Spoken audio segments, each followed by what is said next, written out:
¿Qué tal? Les habla Jorge Armando Rocha. Gracias por acompañarnos en este jueves sin censura. En esta ocasión, un programa especial con motivo de este periodo vacacional en donde vamos a hacer una síntesis de algunos momentos de este programa a tuitazos, a propósito de esta nueva temporada que estoy en la cual participando en este gran esfuerzo colectivo de Sin Censura. Así que vamos a ver algunos momentos de este nuevo programa a tuitazos. A propósito de este evento, estuvo el secretario de Gobierno de la Ciudad de México, Martí Batres, un hombre fundamental también para la izquierda a nivel nacional y a nivel capital. Martí Batres, habla Jorge Armando Rocha. Gracias por la confianza. Un placer tenerte en este programa, en este primer programa que tengo en esta etapa en Sin Censura. Un programa que será de lunes a viernes a la 1 de la tarde. Ahora sí que eres el padrino, estimado Martí. ¿Cómo estás? Muy buenas tardes. Me da mucho gusto ser el padrino de tu programa, mi querido Jorge Armando Rocha, y muy buenas tardes, a la orden. Muchas gracias, secretario. A ver, ¿qué balance haces de lo que sucedió el sábado pasado, esta conmemoración de la expropiación petrolera, ya a 85 años de esa decisión histórica de Lázaro Cárdenas, pero que está muy vigente, no es nada más recordar una fecha histórica, sino estamos en medio de un proceso que es bastante similar a lo que antes se vivió, o sea, enfrentamos intereses de las transnacionales, de la oligarquía, de los conservadores. ¿Qué balance haces, estimado Martí? Fue muy interesante el acto que tuvimos el domingo con el presidente Andrés Manuel López Obrador, por varias razones. En primer lugar, nuevamente se retoma esta ceremonia cívica de la expropiación petrolera que los gobiernos neoliberales trataron de borrar, de diluir. Y además, por otra parte, las acciones que se han llevado a cabo en materia de política energética durante el actual gobierno le dan sentido a la conmemoración. Acuérdate que con Peña Nieto, pues hablar de la expropiación petrolera se volvía ya muy complicado, muy triste, muy contradictorio, porque estaban privatizando abiertamente la industria petrolera nacional. Pero ahora que se ha recuperado la producción de Pemex, que se nacionalizó el litio, que se le puso freno a las empresas eléctricas españolas, que se impulsó el gas bienestar, que se han mantenido precios de acceso popular a los combustibles como el gas, la gasolina y la luz, ahora cobra sentido nuevamente la conmemoración de la expropiación petrolera.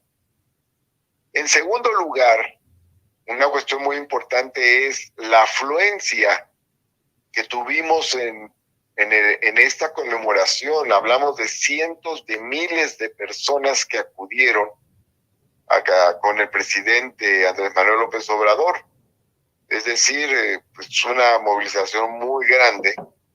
En efecto, contrasta con otras porque es una movilización pues muy superior en términos cuantitativos a otro tipo de expresiones que se han dado también en los últimos días o semanas.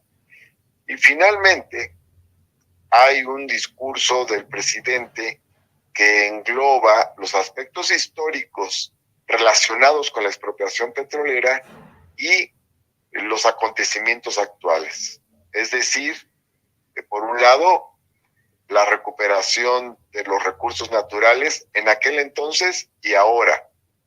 Por otra parte, la construcción de un apoyo popular para poder tomar esas decisiones en aquel entonces y ahora nuevamente.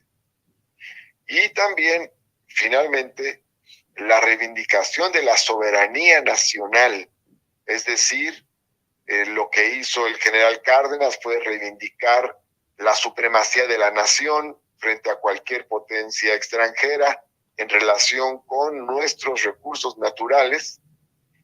Y ahora, como lo dijo el presidente López Obrador, México no es colonia ni protectorado de nadie, es una nación independiente.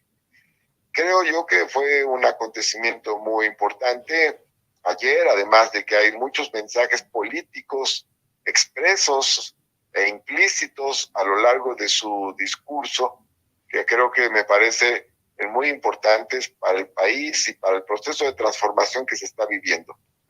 Sí, ahora bien, estimado Martí, ¿cómo percibiste a la gente? Porque yo estuve por ahí y no solo era conmemorar esta fecha histórica, sino irle a dar este apoyo a López Obrador, digamos que refrendar el compromiso que se tiene con el proyecto de la 4T, que va más allá de la soberanía energética. Claro que es uno de los puntos centrales de la agenda de la transformación, pero está también el asunto de los programas sociales, las políticas públicas para ayudar a los más marginados, a las comunidades originarias. ¿Cómo percibiste a la gente? ¿Qué ánimo tiene? Yo vi varias sonrisas y pues hay que reconocer que están observando al principal líder político y social que ha tenido este país en 25 años, estimado Martí, que esto es un hecho histórico en sí mismo. Muchos nos preguntamos qué va a pasar después de que se retire este gran referente. Él ha dicho que se va a su rancho, a Palenque, después, bueno, a la quinta de Palenque, después de dejar el poder en el 24. Pero ya también se empieza a percibir una especie de nostalgia de parte de algunos, como diciendo, ya es de los últimos eventos, todavía falta más de un año de gobierno, pero pues no se tendrá algo igual. ¿Cómo ves el ánimo de la gente? Porque de todas las partes de la República Mexicana, y ya sabemos que el discurso conservador es, fueron coaccionados, fueron acarreados, no hay convicciones, se movió el aparato gubernamental, así que ¿qué balance haces de ese sentir de la gente? Pues mira, para saber lo que estaba sintiendo la gente, pues había que estar entre la gente. Y me tocó en esta ocasión estar en el Zócalo, en la plancha del Zócalo. Llegué con un conjunto de compañeros que nos dimos cita. Nos dimos cita en Pino Suárez, ahí en la placita que está en la esquina de Pino Suárez e Izazaga, y de ahí caminamos rumbo al Zócalo. Nos costó trabajo llegar, había mucha gente. Ya por la calle de Uruguay ya no podíamos pasar más porque estaba lleno todo Pino Suárez. De hecho estaba todo lleno de gente, había muchas personas, pero ahí ya estaba muy, muy cerrado. Y entonces tuvimos que dar vuelta para entrar por 5 de febrero, pensando en que en la parte de atrás pudiera haber algunos huecos donde acomodarnos, pero no fue así, todo estaba ya muy cerrado, ya como a las 4 de la tarde estaba eso muy lleno. Ahí yo estuve en el Zócalo como a las 4:20, 4:15, 4:20, hasta que empezó el evento y durante el evento.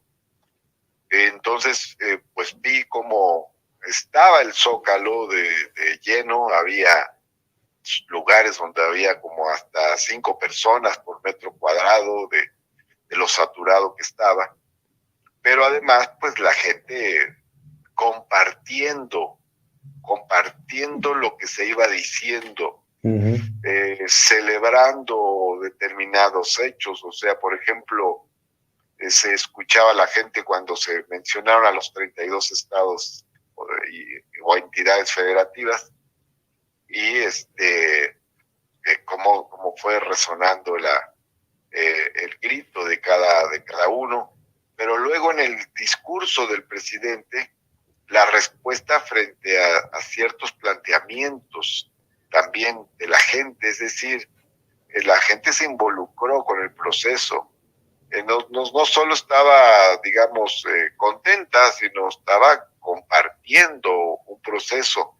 Sí. Esto es interesante porque no es solamente el apoyo para el presidente, no es solamente que la gente fue a apoyar al presidente por una simpatía personal con él, por el carisma del presidente.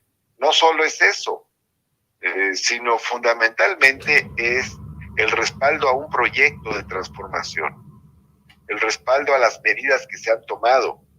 De hecho, me pareció muy interesante que en su discurso el presidente vinculó lo que es el rescate de los recursos naturales con el tema del bienestar social. Ahí hay un vínculo muy interesante, muy importante, porque una cosa, el rescate de los recursos naturales, lleva a la disposición de mayores recursos para el desarrollo social, para el bienestar social. Entonces hay un vínculo entre ambas cosas, y en el discurso el presidente vinculó políticas como el aumento al salario, sí, como la pensión de adultos mayores, la beca para personas con discapacidad, las becas para los estudiantes, la construcción de universidades, el rescate del campo. Lo vinculó también con las políticas que se están llevando a cabo para aumentar la producción petrolera, para recuperar la empresa pública eléctrica, en fin. Fue entonces muy interesante cómo se fue expresando todo esto. Sí. Y es ahí donde está la identificación de la gente con eso que estamos viviendo. Esto es fundamental. Es decir, pasamos de tener equipos de gobierno que llegaban al gobierno para ver qué saqueaban, qué vendían, con qué se quedaban, qué entregaban al extranjero y de paso hacían negocios con eso. Pasamos de eso a tener un gobierno que está viendo cómo se echan a andar las actividades económicas, las industrias nacionales y los proyectos de bienestar social. Eso es algo que no habíamos vivido en mucho tiempo. Y, yo puedo, si quieres, exagerar, pero esto no lo vivíamos como tal, este proceso, pues desde el propio general Lázaro Cárdenas. Por eso es tan importante la referencia al general Cárdenas. Así es, estimado Martí. A mí me preguntaban cuál es la diferencia entre la marcha del INE no se toca y esta. Bueno, la de la marcha del INE no se toca en favor de los privilegios, en favor de una causa de particulares, eso, de así es, oligarcas, y esta una movilización en favor de la nación, en favor del pueblo de México. Nos conviene a todos, por ejemplo, que el precio de la gasolina no se dispare. Así es. Hay una gran diferencia entre una cosa y otra. En el caso de las movilizaciones del INE, hay una reivindicación de privilegios de determinadas élites políticas o político-económicas. O sea, se reivindican ciertos estatus que han logrado quienes se encuentran al frente del INE en sus distintos niveles. Sí. Pero en el caso de la movilización del sábado, lo que vimos fue la defensa de intereses generales, recursos de la nación, mayores condiciones de vida, mejores condiciones de vida para la gente, elevación del salario general, combustibles económicos para toda la población, como tú dices. Es decir, estamos hablando de un interés muy superior. Eso es, en parte, también esa es la gran diferencia entre ambas movilizaciones, sí, contraste que es inevitable hacer.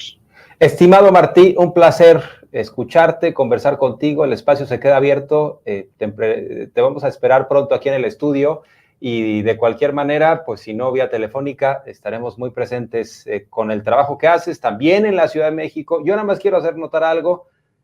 Eres una figura muy fuerte. Hubo muchas manifestaciones, me consta, de apoyo el sábado en favor de tu figura, por lo que representas a nivel nacional y en la ciudad. Y nada más quiero hacer notar que algunos andan molestos. Veo que no te quieren ni considerar en las encuestas. No preguntan por ti, Martí. Algo debes estar haciendo bien para que, por ejemplo, Reforma no te considere ya en sus encuestas. No te preocupes, no me preocupa mucho eso. Lo más importante es la opinión de la población. Eso es lo fundamental, porque más allá de cualquier opinión mercadológica, censura mercadológica, sí, o cuestiones de este tipo, pues lo importante es esta relación que los gobiernos de la Cuarta Transformación han construido con el pueblo. Esto es fundamental, es decir, que no se debe a los medios de comunicación, sino se debe a la labor cotidiana que realizan o realizamos muchísimos servidores públicos, que consideramos que lo más importante es ese vínculo directo con la gente. También de eso trató el discurso del presidente. Fíjate que hay una parte, disculpa que me extienda en un punto, hay una parte muy importante de la que ya él ha hablado en otros momentos, que es cómo Madero, un revolucionario limpio, honesto, llega al gobierno después de la derrota de la dictadura de Porfirio Díaz, o de todo el porfirismo. Pero al llegar al gobierno, el error de Francisco y Madero es no haber construido una base popular que le diera apoyo a un nuevo régimen. Sí. Entonces, se quedó intacto el viejo régimen porfirista, y ese viejo régimen porfirista, pues simple y sencillamente le dio un golpe de estado a Madero, traicionó a Madero, lo asesinó, y Madero no contaba en ese momento crítico en el que se le viene encima toda la reacción conservadora, no contaba con el apoyo popular, porque no se habían llevado a cabo las medidas que los zapatistas y otros grupos campesinos habían demandado del presidente Madero, y algunas cuestiones de carácter de reivindicación obrera de las que él mismo había hablado ya en el libro de la sucesión presidencial. Entonces, el general Cárdenas, a diferencia de Madero, nos dice en su discurso de antier el presidente López Obrador, el general Cárdenas sí construyó una base popular. Lo primero que hizo fue cumplir con la entrega de las tierras a los campesinos, distribuir la tierra entre los campesinos, y luego alentar la organización obrera para la defensa de sus intereses como trabajadores, y construir escuelas. Entonces, cuando viene un tema tan difícil como expropiar el petróleo a los ingleses y a los norteamericanos, entonces el general Cárdenas contaba para ello con una base popular de apoyo muy importante. Este pasaje es fundamental porque no solo está haciendo una relación de hechos históricos, sino que el presidente está diciéndole a quienes forman parte de la 4T, de la Cuarta Transformación, de este proceso, les está diciendo que servir al pueblo, ayudar a los más pobres, apoyar a los más pobres, es también un acto de construcción política, es también construir el apoyo a un nuevo régimen. Esto es también una enseñanza política, una lección política que viene en el discurso del presidente López Obrador. Estimado, siempre es un placer escucharte. Gracias por esta conversación. Estamos en comunicación permanente. Buenas tardes, secretario de Gobierno. Gracias y un abrazo fuerte, mi querido Jorge Armando. Fuerte abrazo a Martí Batres, secretario de Gobierno de la Ciudad de México. De hecho, escribí este tuit a propósito de Lorenzo Córdoba, en donde planteo que el presidente del INE asegura que estos 9 años que tiene el INE ha sido el periodo más largo de estabilidad política y de gobernabilidad democrática de toda nuestra historia. Bueno, a ver, Lorenzo Córdoba, que no crea que ha sido por él, ni por el INE, ni por Murayama. Esto es el resultado de la conciencia social, del despertar ciudadano. O sea, hemos navegado a contracorriente, a pesar del INE. De hecho, tenemos ya, entiendo, a Hamlet Almaguer, diputado federal de Morena, representante de ese partido ante el INE. Te habla Jorge Armando Rocha, gracias por la entrevista. Muy buenas tardes, estimado. Muy buenas tardes, Jorge Armando, para ti y para toda la audiencia. El mandato popular es muy claro y lo sintetizó muy bien el joven al que entrevistabas. Es nuestro deber luchar contra los privilegios y eso hacemos desde la representación de Morena ante el INE y desde la Cámara de Diputados. Oye, estimado diputado, a ver, ¿qué representa la marcha del INE no se toca en sus dos partes, 1 y 2? A tu parecer, ¿por qué esa movilización? ¿Y qué hay detrás de esta movilización? Vamos entendiendo poco a poco de qué trata esto. Pues es un aglutinamiento de todos los sectores conservadores del país que por distintas razones están molestos en contra del presidente de la República, que están molestos por la transformación del país, por la pérdida precisamente de privilegios, contingentes de los partidos políticos de oposición, de lo que queda. Una parte también muy importante de quienes asistieron, pues fueron movilizados por las estructuras que tienen las alcaldías de oposición en la Ciudad de México y algunos municipios conurbados. Y también tenemos, pues, algunos ciudadanos que fueron engañados y que sin poder leer, sin poder tener acceso a la información sobre el Plan B, pues consideraban cosas ridículas. Primero, me acuerdo en la marcha inicial, el punto estaba en la discusión de si se le quitaba el padrón al Instituto Nacional Electoral. Había gente que creía que ya no iba a tener credencial.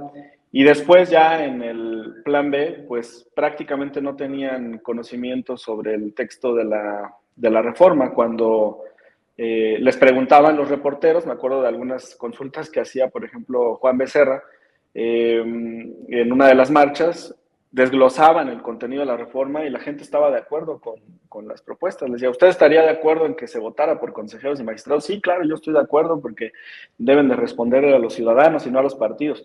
Entonces, en realidad, en el fondo están de acuerdo con las propuestas del presidente López Obrador, pero esta desinformación los llevó a que participaran en la marcha, y yo creo que son esos tres grupos: conservadores, lo que queda de los partidos de oposición y sus estructuras gubernamentales en la Ciudad de México, y gente que no tenía conocimiento.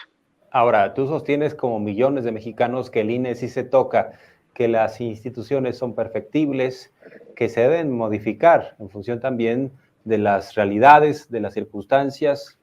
En tiempos de austeridad, pues ¿cómo es posible que estos señores consejeros vivan en el mundo de caramelo, en donde no solo tienen salarios por encima de lo que marca la Constitución, sino también acceso a unas prestaciones que ni siquiera conocemos? O sea, hay unos cochinitos que están engorde y engorde, y luego viene el tema escandaloso de las liquidaciones. Peor aún, o sea, nos insultan desde el INE porque piensan que somos tontos, y sacaron un comunicado diciendo: el señor Lorenzo Córdoba se va a llevar de liquidación 1.9 millones de pesos, más o menos, conforme a la ley, y su acólito, el señor Ciro Murayama, se va a llevar 1.6 millones de pesos. Y bueno, pues piensan que somos tontos porque resulta que, como en las ferias, ¿no?, en donde quedó la bolita, nos empiezan a esconder la pelotita, y resulta que ustedes tienen otros datos, estimado Hamlet, y datos que tienen que ver con la realidad. Se van a estar llevando mucho más millones de pesos. ¿Cuánto se va a llevar Lorenzo Córdoba? ¿Cuánto se lleva Murayama? Yo me imaginé, no sé si viste el clásico América Chivas, un jugador del América celebró al estilo de Cuauhtémoc Blanco, levantando la patita, ¿no? Como perrito ahí en la línea, como si estuviera haciendo el baño. Yo me imaginé a Lorenzo Córdoba haciéndole así, pero al pueblo de México, cobrando ese chequezote, esa tremenda liquidación que no es de 1.9 millones de pesos. A ver, ¿cómo está el tema de los datos? ¿Cuánto se llevan estos señores? Por trabajar, además, que ya se les pagó por trabajar. Por supuesto que es ofensivo este derroche. Que nos digan los trabajadores del sector público o privado, después de estar 10, 15, 20 años en una empresa, si al finalizar se están llevando cheques de 2 millones de pesos, de 1.700.000. La realidad es que solo se trata de uno de los apartados y coincide con lo que divulgaba Morena. En la liquidación en sentido estricto de los 3 meses más 20 días, sí, el cálculo que habíamos hecho era muy cercano a los 2 millones, 1.952.000 pesos. No hay variación. En realidad, la parte más gorda del cochinito es la del seguro de separación individualizada. Un consejero gana 250,000 pesos al mes. El salario promedio de cotización en el IMSS de empleos formales, con todo el esfuerzo del presidente de la República, con el incremento de los salarios, está llegando casi a 16,000 pesos. Entonces, en realidad, hay una divergencia pues enorme. El salario mínimo está en 207 pesos, son 6,000 y fracción al mes. Eso significa que los consejeros del INE ganan más que 40 obreros o meseros o trabajadores de tiendas. En fin, el punto ya en la parte del seguro de separación individualizada consiste en que ellos, al tener un salario enorme de 250,000 pesos al mes, pues no les cuesta trabajo renunciar provisionalmente a 25,000 pesos y depositarlos en un cochinito. Y con sus impuestos, con los impuestos de quienes nos ven, el Instituto Nacional Electoral fue depositando otra parte equiparable, más los intereses y demás. El cálculo que nosotros tenemos es que en ese seguro de separación individualizada, Lorenzo Córdoba se puede estar llevando 8,5 millones brutos, hay que ver si se pagan o no impuestos, y el total sería 11,500,000 brutos del cochinito del seguro de separación más el finiquito, y de 9,100,000 netos, o sea, libres de polvo y paja. Y en el caso de Ciro Murayama, la variación es menor, 1,000,000 de pesos menos, pero son esta serie de excesos que continúan. Aquí tengo, Jorge Armando, pues una tabla de los contratos del Instituto Nacional Electoral que vienen en el informe del órgano interno de control que hemos estado divulgando. Sí. Este es un contrato de servicio de pasajes aéreos nacionales e internacionales por 9,700,000 pesos.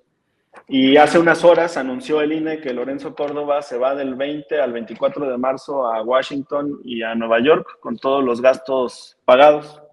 Por supuesto, no sale un peso de su bolsillo, todo está a cargo del Instituto Nacional Electoral. Y esto lo relaciono con el discurso de ayer del presidente de la República, en el que mencionaba de aquellos personajes que inmediatamente al ver sus intereses afectados corrían a pedir el auxilio y protección de Estados Unidos.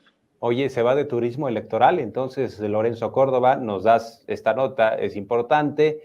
Y luego también resulta que regresaron al llamado don Porfirito, Edmundo Jacobo, el que firma los cheques, el del dinero, lo regresaron a manejar las riendas de las finanzas del INE. O sea, este señor pareciera que por cada lágrima derramada puso un amparo. No sé cuántos amparos puso. O sea, amparo por acá, por allá, gana todo. O sea, el Poder Judicial de la mano de este INE. Y bueno, pues ahí tenemos a Edmundo Jacobo diciendo la democracia soy yo, pero no la democracia es la rotación del poder. O sea, 15 años administrando al INE y no había otra persona capaz, estimado Hamlet. O sea, sin ese señor se muere la democracia, es como lo pintan los del INE, por eso teníamos que llorar, por eso berreó Patricia Mercado, la senadora de Movimiento Ciudadano. El secretario ejecutivo como figura fue absorbiendo cada vez más facultades y poder. Realizaba designaciones y nombramientos relevantes, administraba todos los recursos financieros, humanos, materiales. Imagínate del tamaño del presupuesto del Instituto Nacional Electoral, lo que eso significa. El propio Contralor identificó en su informe pues desvíos millonarios a través de algunos concursos para construcción de sedes, para contratación de software para el voto de mexicanos en el exterior, tarjetas de gasolina. Eso lo hemos ido desglosando poco a poco y vamos a seguir porque es un informe muy voluminoso, pero con la reforma del Plan B se extinguen los fideicomisos, entonces ya no tendrían este cochinito dorado, porque la audiencia se preguntará, bueno, y si ustedes están viendo los millones que se van a llevar, ¿por qué no lo detienen? ¿Por qué no le va a pedir recursos a la Cámara? Ese dinero lo tienen en un fideicomiso del INE para el pasivo laboral, así se llama ese cochinito, y de ahí lo van a tomar.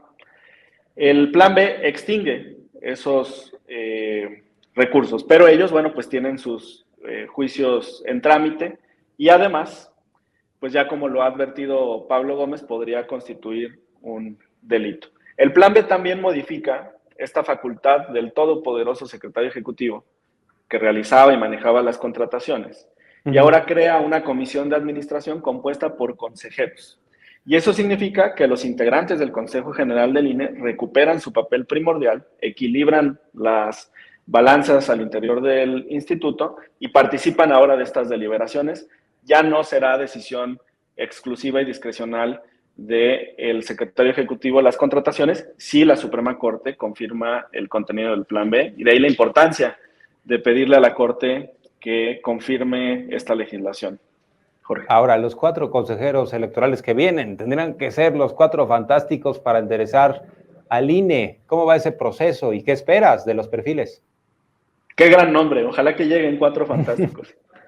He visto la lista y pasaron algunos que tenían buenas calificaciones en el examen escrito y otros que no tenían tan buenas calificaciones. Hay perfiles que están muy identificados con el PAN o con el PRI, que han trabajado con algunos de estos consejeros actuales o anteriores de estas décadas de gobiernos neoliberales, y están en un proceso de entrevista los cerca de 100 semifinalistas para de ahí tomar las quintetas por cada uno de los 4 cargos, y a partir de ahí pues se turnará la propuesta a la Junta de Coordinación y al Pleno, y pues la idea es que a más tardar el 3 de abril tengamos una nueva integración del Consejo General.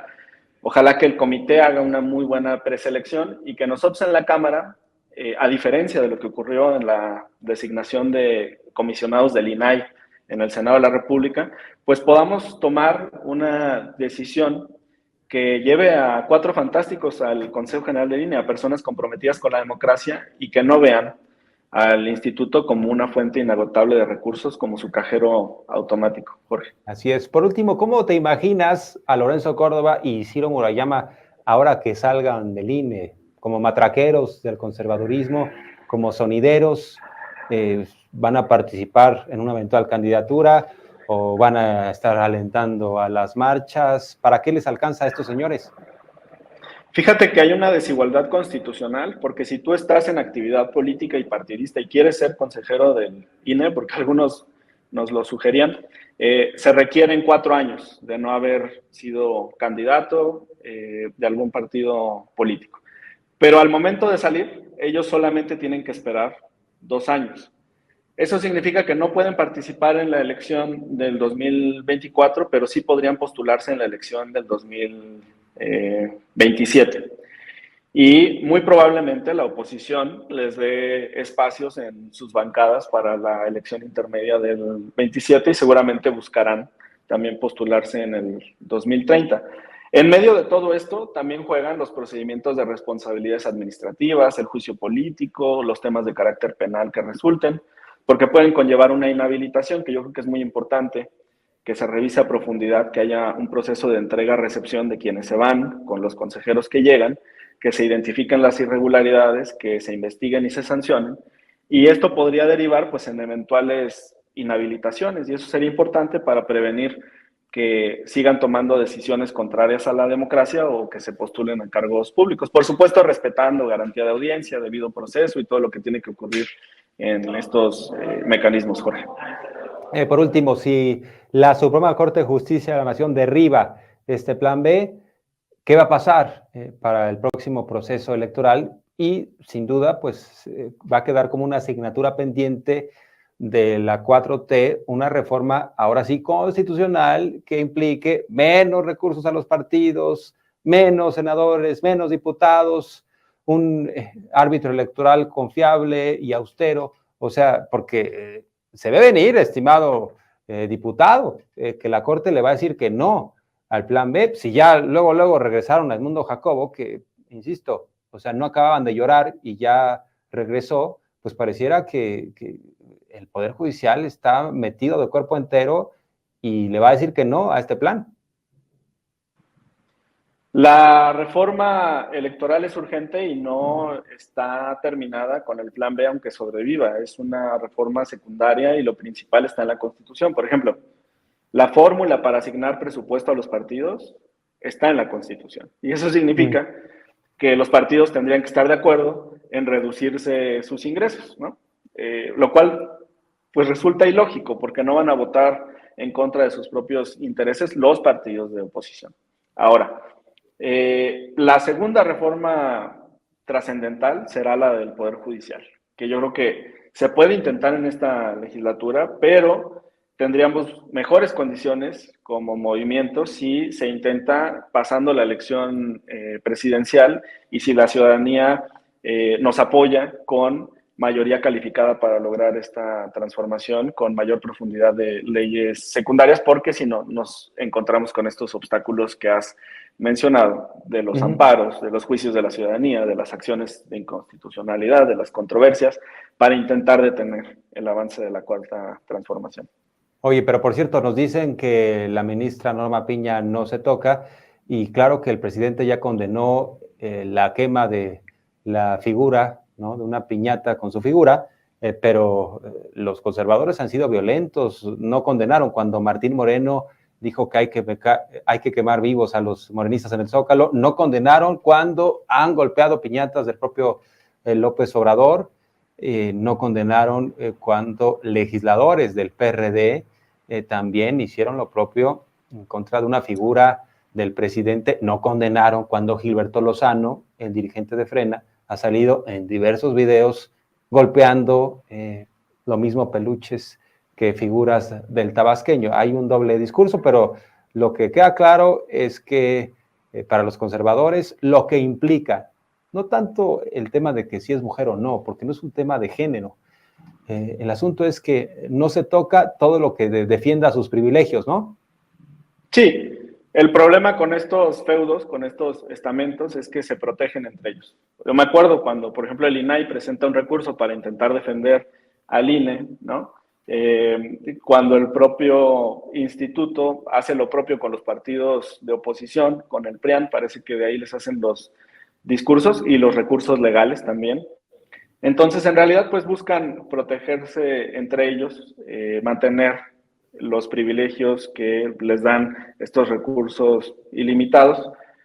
Pero yo confío en que podamos tener un resultado favorable en la Suprema Corte. Hace poco más de 10 días, la ministra Piña, visiblemente molesta, perdió una votación 7-4 en la Suprema Corte en la discusión de el modo honesto de vivir como una sanción administrativa para inhabilitar candidatos. O sea, el INE y el tribunal querían aplicarle esa teoría a los aspirantes de Morena, incluyendo las corcholatas, sí, y a actores relevantes del movimiento que han estado participando en distintas actividades, y la Suprema Corte ya les dijo que no pueden hacer eso, y perdió Piña, 7-4, liderados, la mayoría de 7, por el ministro Saldívar y la ministra Loretta Ortiz. Entonces yo espero que se pueda lograr estos números para confirmar también el plan B. Ellos requieren 8 votos por la inconstitucionalidad. Eso significa que con 4 ministras y ministros que avalen el plan B es suficiente para mantenerlo. Bien, pues muchas gracias por la entrevista. El espacio se queda abierto. Gracias, estimado diputado. Fuerte abrazo. Muchas gracias, Jorge, y felicidades a toda la gran audiencia de Sin Censura y a ustedes por esta nueva y gran etapa. Todo el éxito. Muchas gracias, muchas gracias. Esperemos que sea mucho tiempo. Vamos a revisar algunos tweets a propósito de los debates más recientes, de lo que está pasando en el país. ¿Qué está pasando entre los priistas? Se trata de la batalla de estiércol entre Alito y Osorio Chong. O sea, son un par de impresentables. Pero sí está interesante, ¿no? Para entender la crisis que vive este partido, Alito se está quedando con un cascarón y bueno, pues al final del día es un autoritario. Eso queda muy claro, ¿no? No le gustan los contrapesos. Vamos a ver lo que he planteado a propósito de la remoción de Osorio Chong como coordinador del PRI en el Senado de la República. Escribo lo siguiente en Twitter. Crónica de un despido anunciado. Miguel Ángel Osorio Chong es destituido como coordinador del PRI en el Senado. Asegura que no piensa renunciar al partido, que seguirá peleando para que Alito renuncie a la dirigencia. Osorio Chong está muy molesto. Además de poderoso secretario de Gobernación con Enrique Peña Nieto, ha pasado a ser eclipsado por Alito.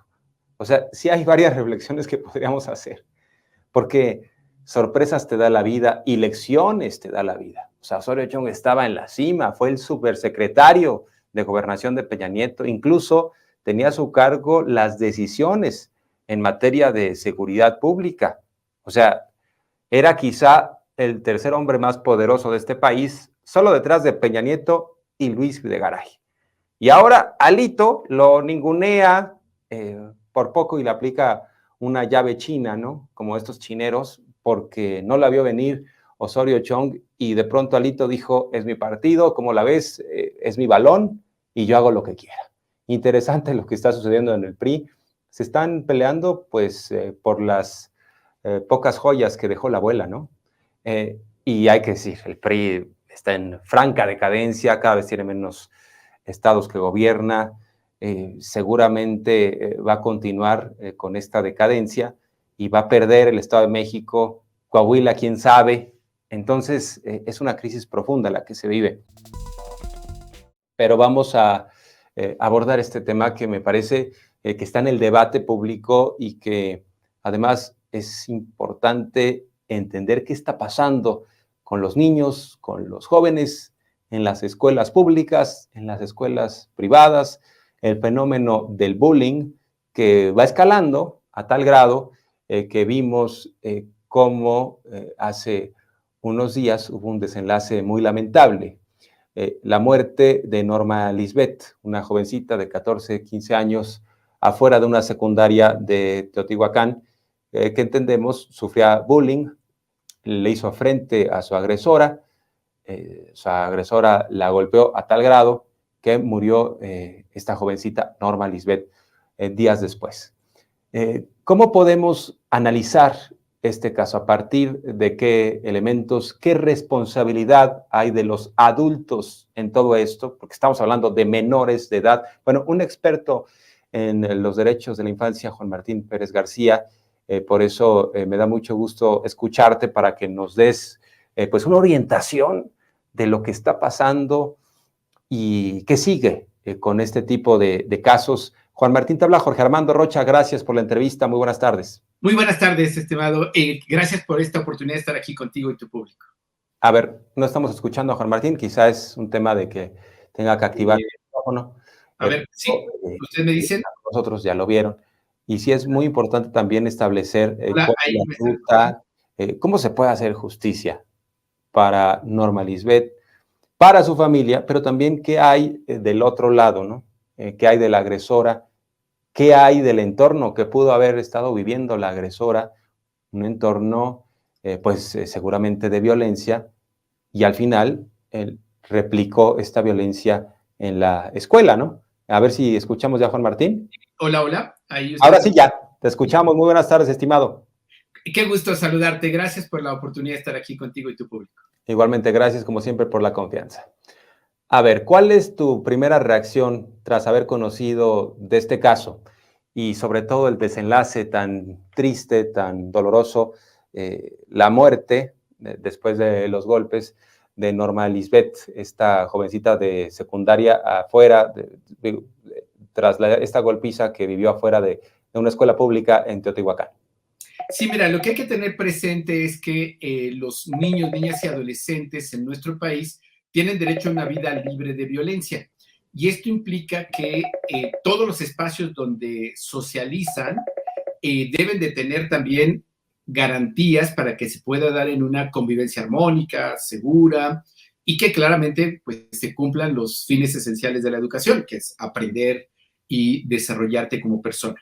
Lamentablemente lo que vimos en el caso de Teotihuacán es el patrón que se repite sistemáticamente frente al acoso escolar que se da en todo nuestro país. Y seguramente las personas que nos están mirando dirán, bueno, también me pasó a mí y ya tiene mucho tiempo. Sí, sí, efectivamente, pero lo que tenemos que tener como presente es que estamos en un momento en el que la educación tiene que estar en el marco de derechos humanos y estos derechos humanos implican un principio básico, que tiene que ser libre de violencia. Voy al punto entonces en términos de cuál podrían ser los aprendizajes de este lamentable acontecimiento. Lo primero es que estamos hablando del tema y eso me parece que es buena noticia, que las familias puedan consultar con sus hijos e hijas sobre lo que está ocurriendo y posiblemente se den cuenta que sus hijos e hijas están viviendo también acoso escolar y que no lo han comentado o no lo han dimensionado. Segundo, y que aquí creo que es el tema central, tenemos que recordar que es obligación de las autoridades garantizar que las escuelas sean lugares seguros y que el acoso escolar no esté. Y aquí solamente menciono dos elementos centrales. La Ley General de Derechos de Niños, Niñas y Adolescentes, en su artículo 59, establece responsabilidades directas a las autoridades escolares para que las escuelas sean lugares seguros y se afronte y se atiende el acoso escolar. Pero también hay una sentencia de la Suprema Corte de Justicia en 2014, precisamente en un debate jurídico sobre la responsabilidad frente al acoso escolar, y fue muy concreta la resolución de la Suprema Corte. Las autoridades educativas son responsables de la integridad, o sea, no solo del acoso, de la integridad de niños y niñas en los establecimientos escolares, y obviamente el acoso no puede reducirse a un tema de individuos. Y por ello es tan importante el tercer componente, que niños, niñas y adolescentes tienen un rol muy importante para hablar del acoso y para poderlo frenar. Y esto implica la participación, que ellos sean escuchados, que tengan libertad de expresión y que puedan tener mecanismos de seguimiento cuando denuncian. Y lo vinculo tantito aquí, el caso de Teotihuacán, con otro tema que tendría que ver también vinculado con ello, y es el acoso sexual en las escuelas.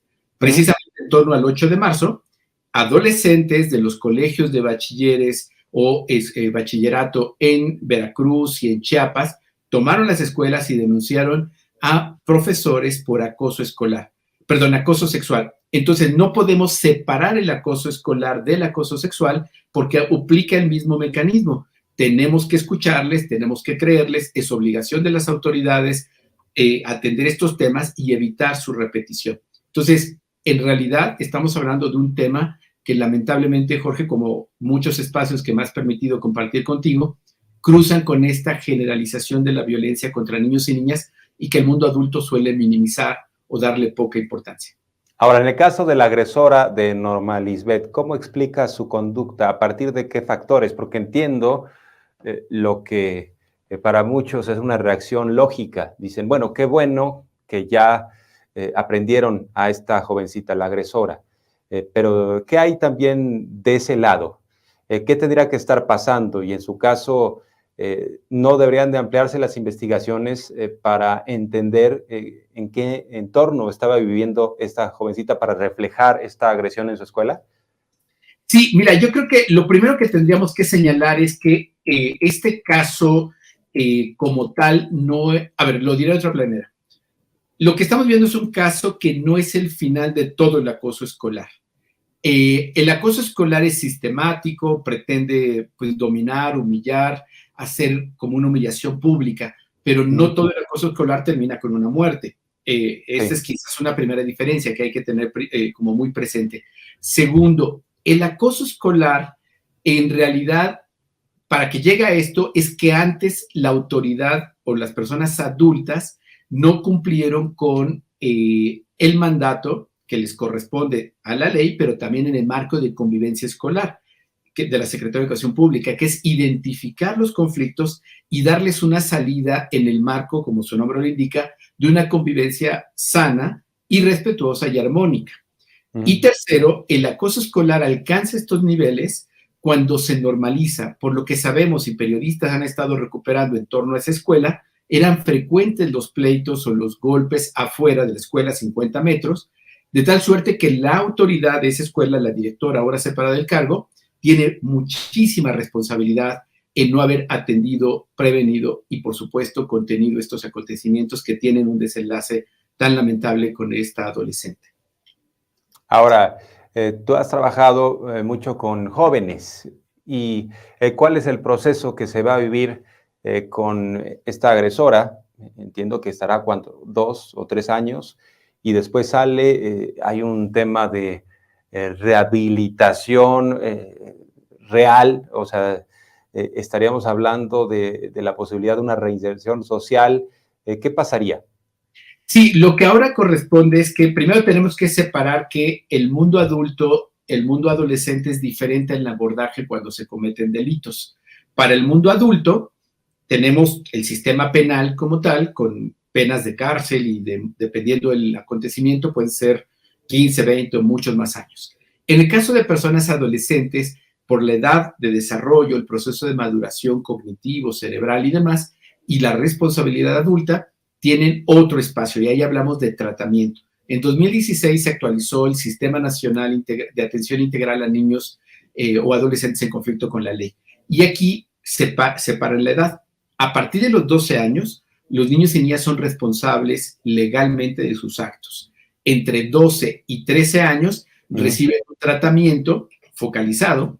Entre los 14 y 15 años pueden ser privados de libertad, también por supuesto 16 a 17, y se hace una diferenciación respecto a qué es un tratamiento en privación de libertad o en internamiento que va a buscar que no continúen con una trayectoria vinculada a hechos delictivos o de daño a ellos o a la sociedad. Lo que corresponde a esta adolescente es que ya está en un centro de internamiento, debe de recibir un tratamiento profesional y por el hecho en el cual está asociada la muerte, y aquí quiero hacer un pequeño paréntesis, los golpes y la participación en este acto de violencia fue uno de los componentes para el desenlace de muerte, pero no es necesariamente la muerte directa. Y ahorita regreso con ello. Es decir, esta adolescente va a tener que estar de 3 años en promedio para poder recibir un tratamiento y se tiene que estar revisando periódicamente por personas especialistas cuál es su condición para que pueda tener una reinserción pues apropiada y que no repita prácticas que le afectan a ella o a su comunidad. Ahora, ¿quieres poner el acento en esto de los golpes que en lo inmediato no fueron una consecuencia de muerte, pero sí días después? Exacto, mira, aquí, y es nuevamente algo que nos inquieta de la Fiscalía. La Fiscalía está haciendo una investigación que parece tiene prisa en cerrar solo con la adolescente como responsable. Y el público seguramente tiene presente las fechas. El 21 de febrero suceden estos acontecimientos. La suspenden, lo cual es ilegal, quitarles el derecho a la educación a ambas, y les piden que regresen el 21 de marzo. Y tienen que llevar tareas el 6 de marzo. Ya no se presenta Norma Lisbeth. Y estuvo después de la escuela, que la directora consideró que las lesiones las tenía que pagar la familia de la niña agresora, lo cual es incorrecto, porque no es un tema privado, ocurrió en un establecimiento educativo y es responsabilidad de la escuela. Y esta niña, Norma Lisbeth, es revisada en un centro de salud, que la devuelve a su casa sin hacer algo que el sentido común y cualquier protocolo médico señala cuando hay un golpe con un objeto contundente en la cabeza, que es una tomografía o una radiografía. Nada de esto sucedió y fue enviada a su casa 2 semanas, un poco más, a agonizar hasta que muere. Entonces, la Fiscalía tiene la obligación de investigar si los golpes, como uno de los factores que influyeron, pero también la negligencia de la autoridad educativa y de la autoridad de salud, que permitieron que una niña muera 2 semanas o un poco más después por estos hechos. Y yo le invito al público que pueda pensar en su hijo o su hija, que por alguna situación recibió una agresión. Y vamos a hacer, incluso vamos a poner que cayó de la bicicleta. Y te dicen que vaya a su casa, que se tome unos analgésicos. Claramente no. O sea, el sentido común te dice que la autoridad de salud tenía que dar seguimiento porque es un golpe en la cabeza con un objeto contundente y eso ameritaba una revisión especializada. Por ello, la Fiscalía tiene que investigar la negligencia de autoridad educativa y de las autoridades de salud que concluyeron con la muerte de esta adolescente. De tal suerte que esta niña agresora, sí, privada de libertad ahora, que recibirá un tratamiento y será una sanción, pero no es la única responsable de la muerte, porque de otra manera nos estamos quedando con la versión rápida y sencilla que le urge al Estado de México, el paraíso de la impunidad en este país, y ya no investigar a nadie más. Pues sí, es evidente que no le hicieron el diagnóstico adecuado ni el tratamiento y por eso debe haber una investigación más profunda. Qué bueno que nos das luz sobre este tema para entenderlo mejor.